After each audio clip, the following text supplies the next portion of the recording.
কুরবানির সময় চলে আসতেছে, এই জন্য কুরবানিটা আল্লাহ তাআলার পক্ষ থেকে আমাদের জন্য এক বিশেষ ইবাদত। কুরবানি করা যার সামর্থ্য রয়েছে তার জন্য ওয়াজিব। যে ব্যক্তি কুরবানি করার সামর্থ্য থাকা সত্ত্বেও কুরবানি আদায় করে না, তার জন্য রাসূল করিম সাল্লাল্লাহু আলাইহি ওয়াসাল্লাম কঠোরভাবে ধমকি দিয়েছেন। হাদিসের মধ্যে এসেছে, রাসূল সাল্লাল্লাহু আলাইহি সাল্লাম বলেছেন, মান কানা লাহু সাআতুন ওয়া লাম ইউযাহি ফালা ইয়াকরাবান্না মুসাল্লানা। যে ব্যক্তি সামর্থ্য থাকা সত্ত্বেও কুরবানি করলো না, সে যাতে আমাদের ঈদগাহেও না আসে।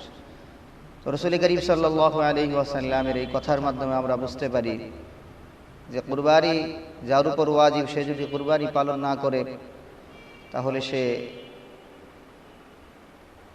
মারাত্মক ধরনের গুনাহগার হয়ে যাবে। এই জন্য এই ইবাদতটা যাতে সুন্দর হয়, প্রত্যেকটা ইবাদতের মধ্যেই আল্লাহ তাআলার অনুগত্য এবং সন্তুষ্টি অর্জন করা চাই। তাই যে কোনো ইবাদতের পূর্ণতার জন্য দুটি বিষয় জরুরি। এক নম্বর হলো ইখলাস, অর্থাৎ একমাত্র আল্লাহ তাআলার সন্তুষ্টির জন্যই করা। এই জন্য কোরআনে কারীমের সূরা হাজের মধ্যে আল্লাহ তাআলা বলেছেন, লা ইয়ানালুল্লাহু লুহুমুহা ওয়ালা দিমাউহা ওয়ালাকিন ইয়ানালুহুত তাকওয়া মিনকুম। আল্লাহ তাআলার কাছে কুরবানির গোশতও পৌঁছে না, রক্তও পৌঁছে না। আল্লাহ তাআলার কাছে যে বিষয়টা পৌঁছে সেটা হলো যিনি কুরবানি করতেছেন তার অন্তরের তাকওয়া। কুরবানিকারী যতটুকু তাকওয়া নিয়ে আল্লাহ তাআলার সন্তুষ্টি নিয়ে কুরবানি করতে পারবে, আল্লাহ তাআলার দরবারে তত বেশি কবুল হবে। এই জন্য হাদিসের মধ্যে এসেছে, কেউ যদি আল্লাহ তাআলার সন্তুষ্টির উদ্দেশ্যে কুরবানি করতে পারে, কুরবানির পশু যখন কুরবানি করা হয়, কুরবানির পশুর রক্ত মাটিতে পড়ার পূর্বেই তার ইখলাস থাকার কারণে আল্লাহ তাআলার দরবারে সেই কুরবানিটা কবুল হয়ে যায়। দুই নম্বর বিষয় হলো, কুরবানি করার ক্ষেত্রে শরীয়ত কর্তৃক কুরবানি করার ক্ষেত্রে যে সকল মাসআলা মাসাইল রয়েছে, শরীয়ত যেভাবে আমাদেরকে করতে বলেছে সেইভাবে করা। এই জন্য কিছু ভাই প্রশ্ন করেছেন কুরবানি সংক্রান্ত মাসাইল নিয়ে, সেই প্রশ্নগুলোর আলোকে আপনাদের সামনে কুরবানির মাসাইল তুলে ধরা হবে। এক নম্বর প্রশ্ন করা হয়েছে, কুরবানি কার উপর ওয়াজিব?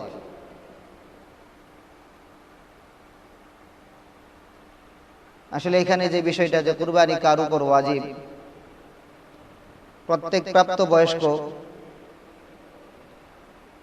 সুস্থ মস্তিষ্ক সম্পন্ন মুসলিম নরনারী যে মুকিম অবস্থায় থাকে, যার কাছে 10ই জিলহজ ফজর থেকে 12ই জিলহজ সূর্যাস্ত পর্যন্ত নেশাব পরিমাণ সম্পদ থাকবে, প্রয়োজনের অতিরিক্ত নেশাব পরিমাণ সম্পদ যার কাছে থাকবে তার উপর কুরবানি ওয়াজিব। আর এই নেশাব পরিমাণ সম্পদ টাকা পয়সা, স্বর্ণ রূপা, অলংকার, ব্যবসায়িক পণ্য এবং প্রয়োজনের অতিরিক্ত যে সমস্ত আসবাবপত্র রয়েছে এবং প্রয়োজনের অতিরিক্ত যে সকল জমি রয়েছে, খুরাকির প্রয়োজনে আসে না এমন জমি, বসবাসের প্রয়োজনে আসে না এমন বাড়ি, ফ্ল্যাট, এই সবগুলো কুরবানির নিসাবের মধ্যে ধর্তব্য হবে। এই জন্য কুরবানির নিসাবের ক্ষেত্রে আমাদেরকে লক্ষ্য রাখতে হবে যে সব দিক বিবেচনা করে আমরা কুরবানির ওই নিসাবটাকে গ্রহণ করা। স্বর্ণের ক্ষেত্রে নিসাব হলো 7.5 ভরি স্বর্ণ থাকা, রূপার ক্ষেত্রে নিসাব হলো 52.5 ভরি রূপা থাকা, আর টাকা পয়সা ব্যবসায়িক পণ্যের ক্ষেত্রে নিসাব হলো 52.5 তোলা রূপার মূল্য বা 52.5 ভরি রূপার মূল্যের সমপরিমাণ যদি সম্পদ কারো কাছে থাকে তাহলে তার উপর কুরবানি ওয়াজিব। আর এগুলো যদি পৃথকভাবে নিসাব পরিমাণ না হয়, টাকা পয়সা, স্বর্ণ রূপা, প্রয়োজনের অতিরিক্ত আসবাব মিলেও যদি 52.5 তোলা রূপার মূল্য হয়ে যায়, তার উপর কুরবানি করা ওয়াজিব। কুরবানির সময় কখন আমরা কুরবানি করব? কুরবানি কতদিন করা যায়? কুরবানির সময় হলো 10ই জিলহজ ফজর থেকে কুরবানির সময় শুরু হয়ে যায়। তবে কুরবানি করতে হবে যখন কুরবানির ঈদুল আজহার যে সালাত আছে, ঈদুল আজহা এর নামাজ সম্পূর্ণ করার পরে কুরবানি করতে হবে। এর পূর্বে কুরবানি করলে কুরবানি আদায় হবে না। এই জন্য এটা খুবই লক্ষণীয় যে কুরবানির সময়টা হলো ঈদের দিন সর্বপ্রথম ঈদুল আজহার নামাজ আদায় করতে হবে। এরপরে নামাজ আদায় করার পরে কুরবানি করা যাবে। নামাজ আদায়ের করার পূর্বে যদি কেউ কুরবানি করে তাহলে তার কুরবানি আদায় হবে না। কুরবানি কতদিন করা যায়? এই ক্ষেত্রে মাসালা হলো কুরবানি মোট 3 দিন করা যায়। একটা হলো 10ই জিলহজ, যেটা কুরবানির দিন, এরপরে 11ই জিলহজ এবং 12ই জিলহজ সূর্যাস্ত পর্যন্ত মোট 3 দিন কুরবানি করা যায়। তবে 10ই জিলহজ কুরবানি করা হলো সবচাইতে উত্তম। 10ই জিলহজ কুরবানি করার মাধ্যমে বেশি উত্তম যে দিনটা আছে সেই হিসাবে আমরা গ্রহণ করতে পারব। এখন কুরবানির দিনগুলোতে পশু জবাই করতে হবে। কুরবানির দিন ছাড়া অন্য সময় পশু জবাই করলে ওই পশুর কুরবানি আদায় হবে না। কুরবানির দিন যদি কেউ পশু জবাই করতে না পারে তাহলে এই ক্ষেত্রে কি করণীয়? কেউ যদি কুরবানির দিন পশু জবাই করতে না পারে তাহলে তার ক্ষেত্রে করণীয় হলো ওই কুরবানির পশু সদকা করে দিতে হবে গরিব মিসকিনদের। আর যদি কুরবানির পশু জবাই করে ফেলে তাহলে এর গোশত সদকা করে দিতে হবে। আরেকটি প্রশ্ন করেছেন, কোন কোন পশু দ্বারা কুরবানি করা যাবে এবং কুরবানির পশুর বয়স কত হবে? কুরবানির পশু নির্ণয় করার ক্ষেত্রে 2 ধরনের পশু। এক ধরনের পশু হলো যেটা বড় পর্যায়ের, আর একটা হলো ছোট পর্যায়ের। বড় পর্যায়ের পশুর মধ্যে আমরা 3টা পশু পাই। একটা হলো উট, 2 নাম্বার হলো মহিষ, 3 নাম্বার হলো গরু। উট, গরু, মহিষ এই 3টা হলো বড় পর্যায়ের পশুর মধ্যে। আর ছোট পর্যায়ের পশুর মধ্যে ভেড়া, দুম্বা, ছাগল, এই 3 পশুর মাধ্যমে কুরবানি করা যায়। মোট 6টা পশু, উট, গরু, মহিষ, ভেড়া, দুম্বা, বকরি, এইগুলোর মাধ্যমে কুরবানি করা যায়। এর ব্যতিরেকে অন্য অন্য যে সমস্ত পশু খাওয়া যায়, যেমন হরিণ আছে, এর মাধ্যমে কুরবানি করলে কুরবানি আদায় হবে না। বা বন্য গরু আছে, ওই সমস্ত গরুর মাধ্যমেও যদি কেউ কুরবানি আদায় করে আদায় হবে না, গৃহপালিত পশু হতে হবে। এবং কুরবানি করার ক্ষেত্রে কেউ যদি মুরগির মাধ্যমে কুরবানি করে তারও কুরবানি আদায় হবে না। কুরবানি করার ক্ষেত্রে অবশ্যই শরীয়ত কর্তৃক যে নির্ধারিত পশু আছে সেগুলোর মাধ্যমে কুরবানি করতে হবে। অন্যগুলোর মাধ্যমে কুরবানি করলে কুরবানি আদায় হবে না। তবে কুরবানির দিন মুরগি জবাই করা যাবে কিনা কুরবানির নিয়ত ছাড়া? অনেকেই মনে করে যে কুরবানির দিন মুরগি জবাই করা যাবে না, এটা ভুল। কুরবানির দিন মুরগি জবাই করা যাবে, তবে এটা কুরবানির নিয়তে নয়। এমনি যদি কেউ খাবারের নিয়তে করে এটাতে কোনো অসুবিধা নাই, মুরগি জবাই করা যাবে। এখন কুরবানির পশুর বয়স কত হতে হবে? এই ক্ষেত্রে উটের মাধ্যমে কুরবানি করলে কমপক্ষে 5 বছর হতে হবে। গরুর মাধ্যমে কুরবানি করলে, মহিষের মাধ্যমে কুরবানি করলে কমপক্ষে 2 বছর হতে হবে। ভেড়া, দুম্বা, বকরির মাধ্যমে কুরবানি করলে 1 বছর হতে হবে। তবে ভেড়া, দুম্বা, 6 মাসের ভেড়া, দুম্বা যদি এরকম হয় যে এটা দেখতে 1 বছরের ভেড়া, দুম্বার মতো বোঝা যায়, হৃষ্টপুষ্ট হয়, এর মাধ্যমে কুরবানি করা যায়। এখন যে সকল পশুর মাধ্যমে কুরবানি করা যায় এই সকল পশুতে কতজন ব্যক্তি শরীক হতে পারবে? একটা পশুর মধ্যে কতজন ব্যক্তি শরীক হতে পারবে? এক্ষেত্রে মাসালা হলো, বড় পর্যায়ে যে সমস্ত পশুর কথা বললাম এই পশুর মধ্যে সর্বোচ্চ 7 জন ব্যক্তি শরীক হতে পারবে। একটা পশুর মধ্যে, একটা উটের মধ্যে, একটা গরু, একটা মহিষের মধ্যে 7 জন ব্যক্তি শরীক হতে পারবে। এবং এই ক্ষেত্রে প্রত্যেকের অংশ সমান সমান হতে হবে। অর্থাৎ প্রত্যেকেই 7 অংশের ক্ষেত্রে যে কোনো অংশ 7 পর্যন্ত নিতে পারবেন। 1 অংশ, 2 অংশ, 3 অংশও নিতে পারবেন। কিন্তু ভগ্নাংশ হিসাবে নেওয়া যাবে না। একজনের 1.5 অংশ, এরকমভাবে ভগ্নাংশ হিসাবে যে অংশ ওইভাবে নিতে পারবে না। 7 জনের বন্টন সমান হতে হবে, ভাগ সমান হতে হবে, এভাবে নির্ধারণ করতে হবে। তবে ছোট পর্যায়ের যে পশুগুলো আছে, মহিষ, গরু এবং উট, এগুলোর মধ্যে তো 7 জন। ছোট পর্যায়ের যে পশু আছে, ভেড়া, দুম্বা, ছাগল, এগুলোর ক্ষেত্রে একজন ব্যক্তি একটা পশুই কুরবানি করতে পারবেন। এর অতিরিক্ত কুরবানি করা, আরো কারো শরীক হওয়া, এটা কোনোভাবেই জায়েজ নাই। কুরবানির পশুতে শরীক করার ক্ষেত্রে আমাদের একটা বিষয় লক্ষণীয়, যেহেতু এটা আল্লাহ তাআলার সন্তুষ্টির জন্য আমরা কুরবানি করতেছি, এক্ষেত্রে লক্ষণীয় বিষয় হলো যে আমরা কুরবানির পশুতে যাকে শরীক করব, দুইটা বিষয় তার ক্ষেত্রে লক্ষ্য রাখতে হবে। যদি শরীকানা কুরবানি করি, আমার কুরবানি যদি আল্লাহ তাআলার দরবারে কবুল হতে হয়, তাহলে এই ক্ষেত্রে দুইটা বিষয় আমাকে যাকে শরীক করব লক্ষণীয়।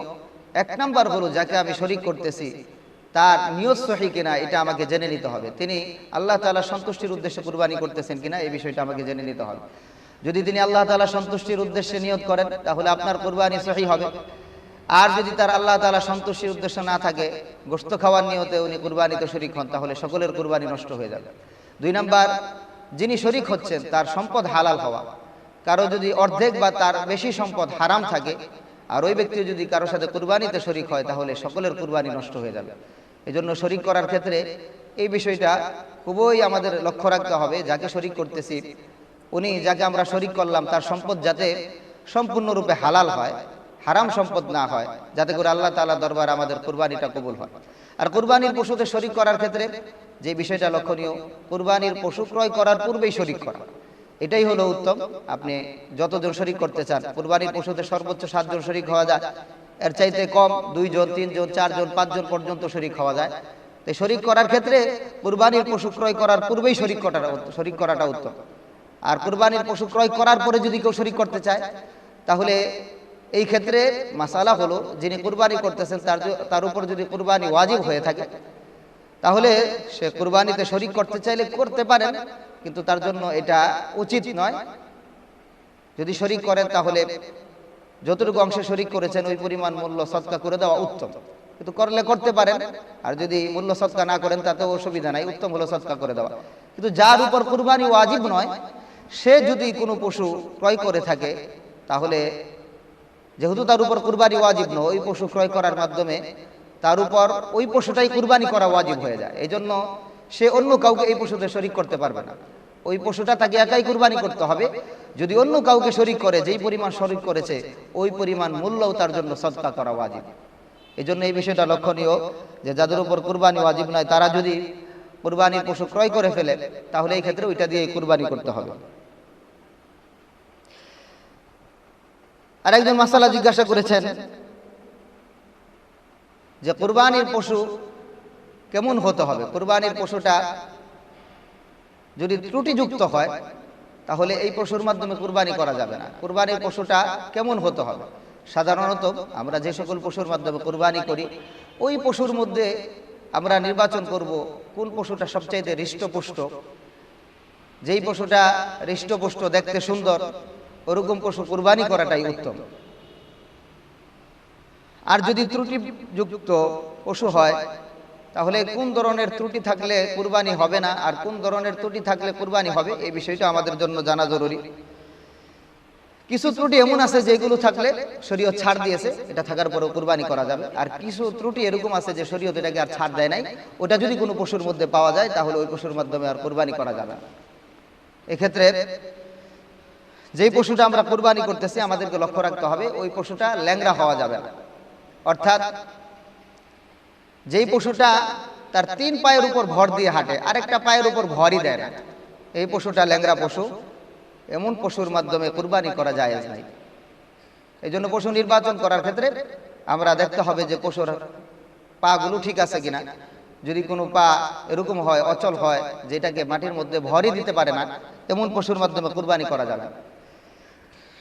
এবং যে পশুটা একেবারে রুগ্ন, অত্যন্ত অসুস্থ, এত পরিমাণ অসুস্থ যে সে অসুস্থতার কারণে হাঁটতেও পারে না, সে খাবার খাবে, ঘাস চিবাবে, এটাও সে পারে না, অসুস্থতার কারণে সে দুর্বল হয়ে পড়ে থাকে, এমন পশুর মাধ্যমে কুরবানি করা যাবে।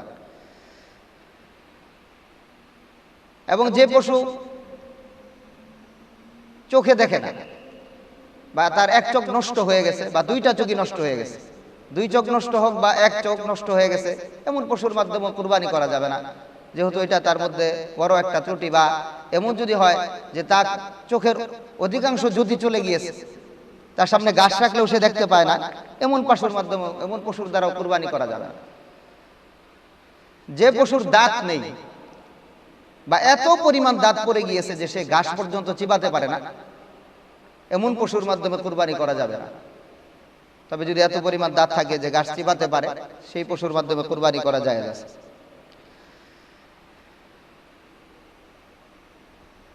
যে পশুর শিং একেবারে তার মগজ থেকে ভেঙে গিয়েছে, এমনভাবে ভাঙছে, ভেঙে যাওয়ার কারণে তার মস্তিষ্কের মধ্যে আঘাত লেগেছে, এমন পশুর মাধ্যমে কুরবানি করা জায়েজ নাই।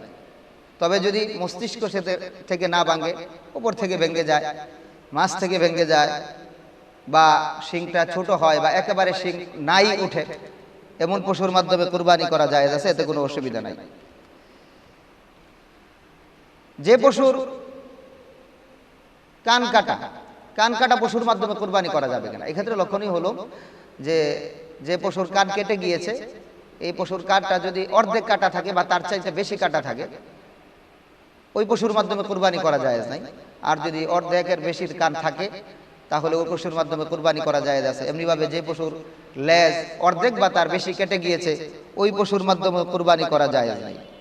এজন্য পশু ক্রয়ের ক্ষেত্রে খুব ভালোভাবে লক্ষ্য রাখা যে একেবারে যাতে ত্রুটিমুক্ত হয়, সুন্দর নিখুঁত একটা পশু হয়। যেহেতু আমি আল্লাহ তাআলা সন্তুষ্টির উদ্দেশ্যে কুরবানি করতেছি, তো আল্লাহ তাআলা যেমন পশু দিলে আল্লাহ তাআলা খুশি হবেন, ওই ধরনের পশুর মাধ্যমে যদি আমরা কুরবানি করতে পারি, তাহলে আশা করা যায় আল্লাহ তাআলার দরবারে আমাদের কুরবানিটা কবুল হবে। এজন্য আল্লাহ তাআলা আমাদের সকলকে হৃষ্টপুষ্ট সুন্দর পশুর মাধ্যমে কুরবানি দেওয়ার তৌফিক দান করুন। এখন অনেক সময় আমরা পশুর বয়স নির্ণয় করতে চাই, যে পশুর বয়স যেটা বললাম, এই পশুর বয়স নির্ণয় করার ক্ষেত্রে অনেক সময় আমরা বুঝি না। অনেক সময় বিক্রেতা বলে দেয় যে না, পশুর বয়স এটা 2 বছর হয়ে গেছে। তারপরে ভেড়া দুম্বা বকরির ক্ষেত্রে বলে দেয় যেগুলো 1 বছর হয়ে গেছে। এখন বিক্রেতা যিনি বিক্রি করতেছেন, তিনি যদি বলেন, তার কথার উপর বিবেচনা করে আমরা পশু কিনতে পারবো কিনা, তাহলে এক্ষেত্রে মাসালা হলো, সে যদি বলে তার কথার উপর বিবেচনা করে আপনি পশুটা ক্রয় করতে পারবেন, এতে কোনো অসুবিধা নেই, আপনার কুরবানি আদায় হয়ে যাবে। কুরবানির পশু এটা যখন আমরা ক্রয় করলাম, ক্রয় করার ক্ষেত্রে এখন এমন যদি হয় যে কুরবানি বাড়িতে নিয়ে আসছে, অনেক সময় দেখা যায় বাড়িতে নিয়ে আসার পর আমরা কুরবানির পশু যখন গাড়িতে করে নিয়ে আসি, তখন গাড়ি থেকে নামার সময় অনেক অ্যাক্সিডেন্ট হয়ে যায়। তো নামতে গিয়ে অনেক সময় কুরবানির পশুর পাটা ভেঙে যায়, বা বাসার মধ্যে নিয়ে আসার পরও যে কোনো কারণে কোনো দুর্ঘটনার মাধ্যমে যদি কুরবানির পশু ত্রুটিযুক্ত হয়ে যায়, যে ধরনের ত্রুটির কারণে কুরবানি করা যায় না, তাহলে এই ক্ষেত্রে কি হুকুম? এই ক্ষেত্রে লক্ষণীয় হলো, যিনি কুরবানি করতেছেন ওনার উপর যদি কুরবানিটা ওয়াজিব হয়, তাহলে এই ক্ষেত্রে তাকে নতুন আরেকটা পশু ক্রয় করে কুরবানি করতে হবে, যেহেতু এমন একটা ত্রুটি তার মধ্যে চলে আসছে, যেটার কারণে এই পশুটা তার জন্য কি থাকে না, ওই জায়েজ যেইভাবে কুরবানি করার জন্য তাকে বলা হয়েছিল, এই পশুর মধ্যে আর পাওয়া যাচ্ছে না, এই জন্য কুরবানি আদায় হবে।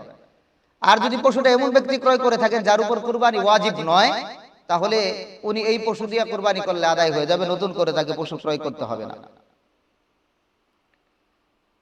আরেকটা বিষয় হলো, কুরবানির পশু যখন আমরা বাড়িতে নিয়ে আসি, এই পশুর যথাযথ যত্ন নেওয়া। আমরা যত বেশি এই পশুকে লালন পালন করব, তার সাথে আমরা ভালো আচরণ করব, এবং নিয়ম হলো যে এটাকে সুন্দরভাবে আদর যত্ন করা, যাতে করে এটার প্রতি মহাব্বত হয়। যেভাবে ইব্রাহিম আলাইহিস সালাম নিঃসন্তান ইসমাইলকে কুরবানি করতে গিয়ে তার দিলের ভিতরে দরদ ব্যথা ছিল, আমার ওই পশুটার সাথে একটা সম্পর্ক তৈরি করা, যাতে করে এটাকে কুরবানি করার সময় আমার কাছেও ওরকম দরদ ব্যথা তৈরি হয়, আল্লাহ তাআলার দরবারে আমিও আমার একটা প্রিয় জিনিস কুরবানি করতেছি, এমন ভাবে যাতে কুরবানি হয়, যাতে করে ওই কুরবানির মাধ্যমে আল্লাহ তাআলার সন্তুষ্টি আমি হাসিল করতে পারি, এই জিনিস লক্ষ্য রাখা।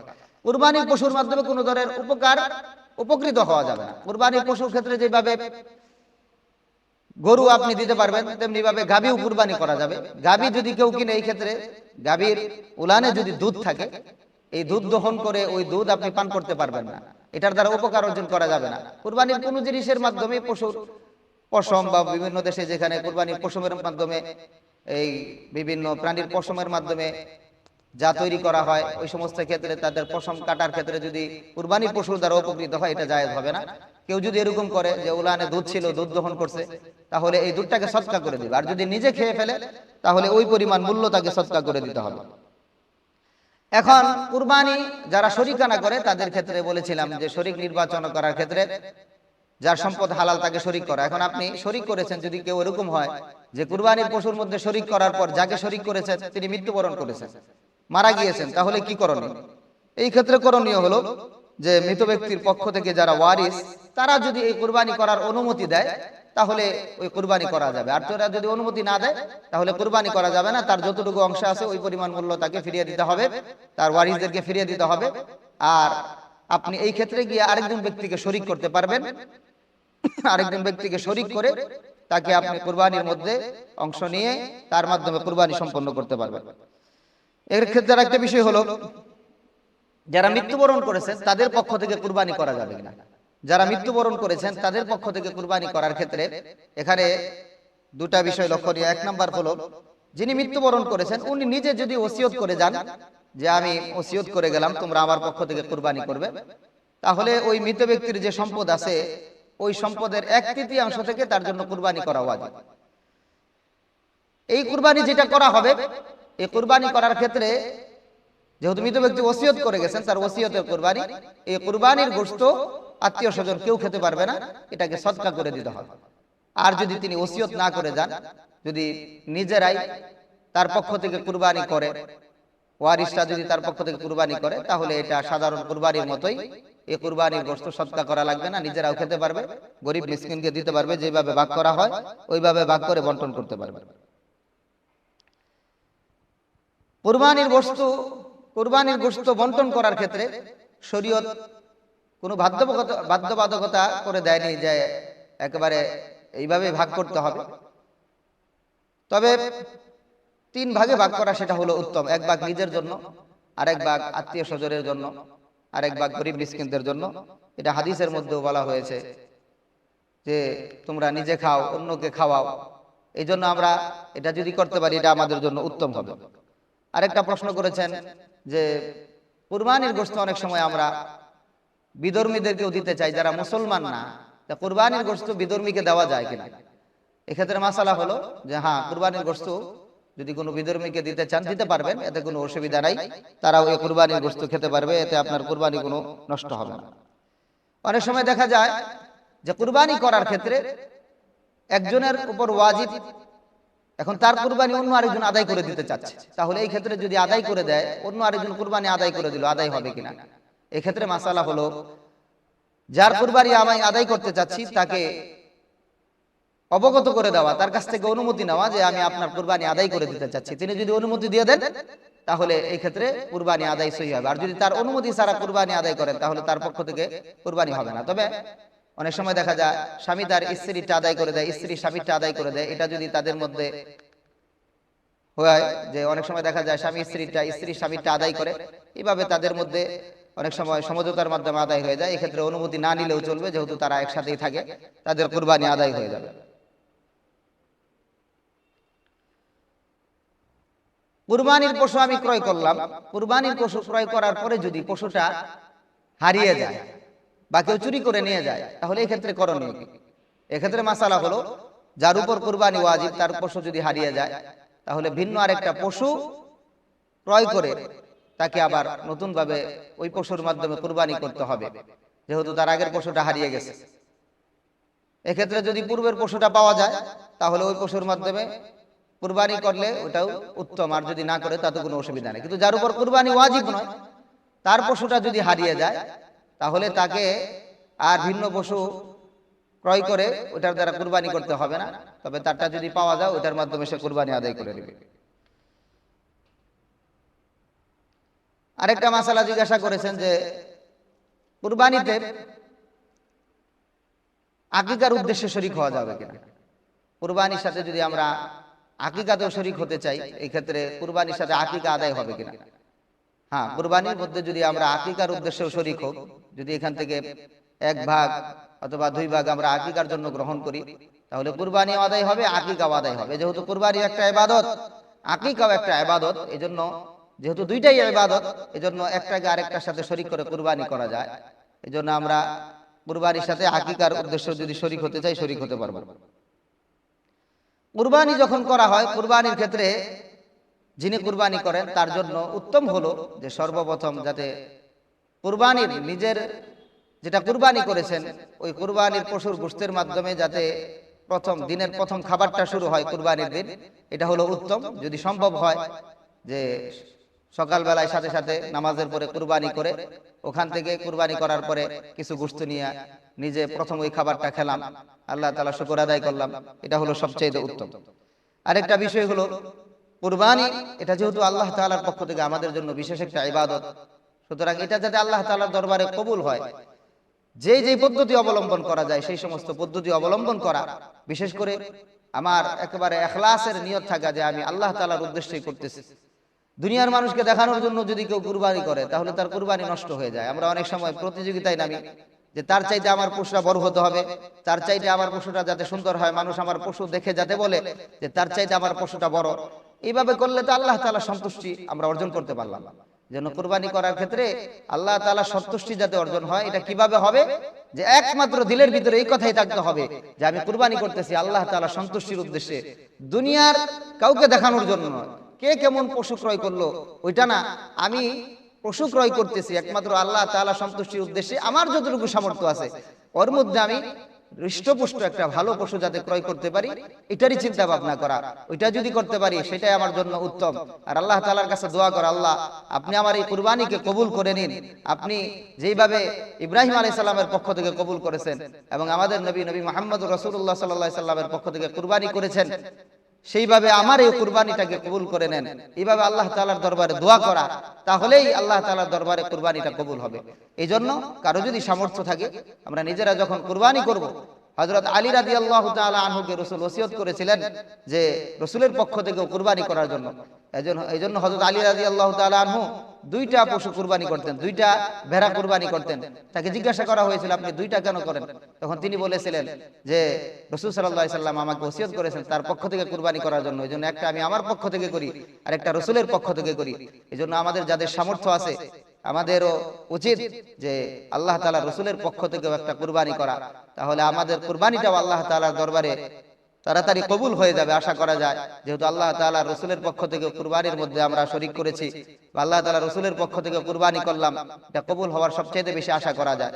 এজন্য যে সকল মাসআলাগুলো আলোচনা করা হলো এগুলো আমাদের কুরবানির সাথে সম্পৃক্ত গুরুত্বপূর্ণ মাসআলা। এই সকল মাসআলাগুলোর প্রতি লক্ষ্য রেখে আমরা যদি কুরবানির পশু ক্রয় করি এবং সেইভাবে যদি কুরবানি সম্পাদন করি, তাহলে আশা করা যায় আমরা সুন্দরভাবে আল্লাহ তাআলার সন্তুষ্টির উদ্দেশ্যে যেভাবে করা দরকার সেইভাবে যদি কুরবানি করতে পারি, আশা করা যায় আল্লাহ তাআলার দরবারে আমাদের কুরবানিটা কবুল হবে। আল্লাহ তাআলা আমাদের কুরবানিকে কবুল করুন, আমাদেরকে আল্লাহ তাআলা সহজভাবে সুন্দরভাবে পশু ওইভাবে ক্রয় করে আল্লাহ তাআলা সন্তুষ্টির উদ্দেশ্যে কুরবানি করার তৌফিক দান করুন। ওয়া আখিরু দাওয়ানা আলহামদুলিল্লাহি রাব্বিল আলামিন।